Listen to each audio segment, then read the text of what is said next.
Sinusulat namin ito upang malubos ang ating kagalakan. Ito ang aming narinig sa kaniyang anak at ipinapahayag naman namin sa inyo. Ang Diyos ay ilaw at walang anumang kadiliman sa Kanya.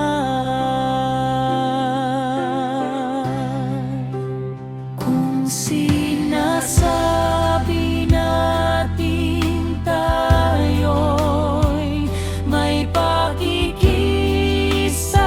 sa Kanya, ngunit namumuhay naman tayo sa kadiliman.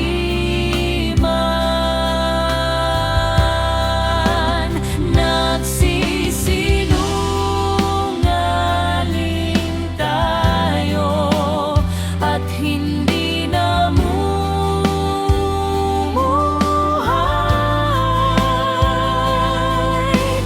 ayon sa katotohanan. Ngunit kung namumuhay tayo ayon sa liwanag,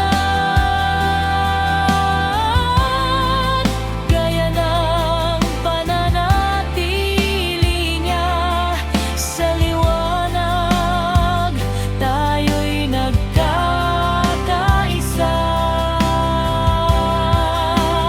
At ang lahat ng ating kasalanan ay nililinis ng dugo ni Jesus na Kanyang anak.